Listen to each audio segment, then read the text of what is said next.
सो दोस्तों PB fintech limited, PB fintech कह लो, पॉलिसी बाजार .com कह लो, तो इस कंपनी ने अपने क्वार्टर वन के नंबर्स हमारे सामने डिस्क्लोज कर दिए। कंसोलिडेटेड नंबर से हम पढ़ेंगे, रुपीज इन लैक्स में अमाउंट दी गई है।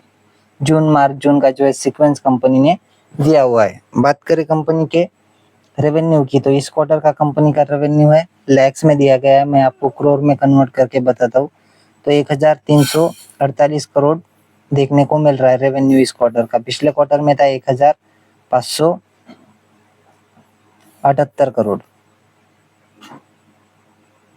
एक मिनट दोस्तों, तो देखिए इस क्वार्टर का कितना है, 1348 करोड़। पिछले क्वार्टर में कितना था, 1507 करोड़। और पिछले साल कंपनी का रेवेन्यू था 1010 करोड़ का। तो देखिए 1010 का 1348 हो चुका है, और 1500 का घटकर 1348, यानी कि क्वार्टरली गिरावट, ईयरली हमें अच्छा परफॉर्मेंस देखने को मिल रहा है।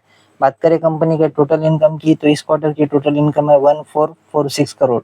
पिछले क्वार्टर में थी 1608 करोड़, और पिछले साल कंपनी की टोटल इनकम थी 1110 करोड़, यानी कि 1110 की इनकम 1446 करोड़ हो चुकी है, और 1600 की रेंज में चलने वाली 1440 करोड़, यानी कि क्वार्टरली डाउन, ईयरली अच्छा परफॉर्मेंस देखने को मिल रहा है। बात करें कंपनी के खर्चों की, तो कंपनी ने इस क्वार्टर में कुल खर्च किए 1355 करोड़ के। पिछले क्वार्टर में कंपनी ने खर्च किए थे 1437 करोड़ के, और पिछले साल कंपनी ने खर्च किए थे 1081 करोड़ के। तो 1081 के 1355, 1400 के 1355, क्वार्टरली कंपनी के खर्चे डाउन जाते हुए देखने को मिल रहे, ईयरली कंपनी के खर्चे हमें बढ़ते हुए नजर आ रहे हैं। बात अगर करें कंपनी के टैक्स के पहले के प्रॉफिट की, तो कंपनी का इस क्वार्टर का टैक्स के पहले का प्रॉफिट है 92 करोड़। पिछले क्वार्टर में था 171 करोड़, और पिछले साल 70 करोड़ का जो है कंपनी ने टैक्स के पहले का प्रॉफिट जनरेट किया था। तो 70 का 92 करोड़ हो चुका है, और 171 का जो है 92 करोड़, यानी कि लगभग 90-95% की गिरावट हमें क्वार्टर ऑन क्वार्टर बेसिस पे देखने को मिल रही है। और ईयरली जो है कंपनी का टैक्स के पहले का प्रॉफिट हमें बढ़ता हुआ देखने को मिल रहा है। यहाँ पर एक्सेप्शनल आइटम का वगैरह जो है हमें ज़्यादा कुछ एडजस्टमेंट देखने को नहीं मिल रहा है। पिछले साल एक एक्सेप्शनल आइटम का हमें एडजस्टमेंट देखने को मिल रहा था, इस साल जो है किसी भी तरह का एडजस्टमेंट देखने को नहीं मिल रहा है। बात करें कंपनी के नेट प्रॉफिट की, या फिर net profit loss for the period और द ईयर की, तो वो है 84 करोड़ का। पिछले क्वार्टर में नेट प्रॉफिट था 170 करोड़, और पिछले साल कंपनी का नेट प्रॉफिट था 60, पकड़ लीजिए राउंड फिगर 60 करोड़। तो 60 का 84 हो चुका है, और 170 का घटकर 84 हो चुका है। तो क्वार्टर ऑन क्वार्टर कंपनी का प्योर प्रॉफिट हमें घटता हुआ देखने को मिल रहा है। ईयर ऑन ईयर कंपनी का परफॉर्मेंस अच्छा ही देखने को मिल रहा है। बात करें कंपनी की ईपीएस की, तो इस क्वार्टर का कंपनी का ईपीएस है 1 रुपया 85 पैसे। पिछले क्वार्टर था 3 रुपया 73 पैसे, और पिछले साल 1 रुपया 34 पैसे का ईपीएस देखने को मिल रहा था। तो 1 34 का 1 85, यानी कि ईयरली अच्छा परफॉर्मेंस है, क्वार्टरली गिरावट ही देखने को मिल रही है।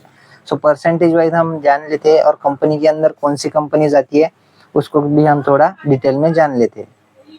सो पीबी फिनटेक मतलब पॉलिसी, एक मिनट दोस्तों, देखिए पॉलिसी बाजार इसके अंदर आता है, पैसा बाजार इसके अंदर आता है, क्विक फिक्स कार्स इसके अंदर आता है, डॉक प्राइम भी पीबी फिनटेक के अंदर ही वर्क करता हुआ हमें नजर आता है। यहाँ पर ईयर ऑन ईयर जो है कंपैरिजन दिया गया है परसेंटेज वाइज। तो फाइनेंशियल ईयर में कंपनी का जो रेवेन्यू ग्रोथ है वो हमें 33% की देखने को मिल रही है, और पिछले साल से अगर हम कंपेयर करें तो कंपनी का जो प्रॉफिट आफ्टर टैक्स है वो 347 से ग्रो होता हुआ देखने को मिल रहा है। अगर प्रीमियम की बात करें तो 35% से ईयर ऑन ईयर बेसिस के ऊपर बढ़ते हुए देखने को मिल रहे हैं, और न्यू जो हेल्थ इंश्योरेंस है वो 65% से सालाना बेसिस के ऊपर हमें बढ़ते हुए देखने को मिल रहे हैं। बात करें ऑनलाइन इंश्योरेंस की, तो वो 35% से अब देखने को मिल रहे हैं ईयर ऑन ईयर बेसिस पे, और प्रीमियम जो है 46% से हेल्थ एंड टर्म इंश्योरेंस का बढ़ते हुए हमें देखने को मिल रहा है। फाइनेंशियल्स की बात करें तो ऑपरेटिंग रेवेन्यू में 33% की ग्रोथ है, ऑनलाइन इंश्योरेंस रेवेन्यू में 37% की ग्रोथ है, और प्रॉफिट आफ्टर टैक्स 347 से ग्रो करता हुआ हमें नजर आ रहा है। सो ये थे दोस्तों कंपनी के नंबर्स। आशा करता हूँ वीडियो आपको अच्छी लगी होगी और इन्फॉर्मेटिव लगी होगी। अगर अच्छी लगी हो तो शेयर करें, और वीडियो को लाइक कर देना, और हो सके तो इस चैनल को भी सब्सक्राइब कर लेना। मिलते हैं नेक्स्ट वीडियो में, तब तक के लिए धन्यवाद, बाय बाय।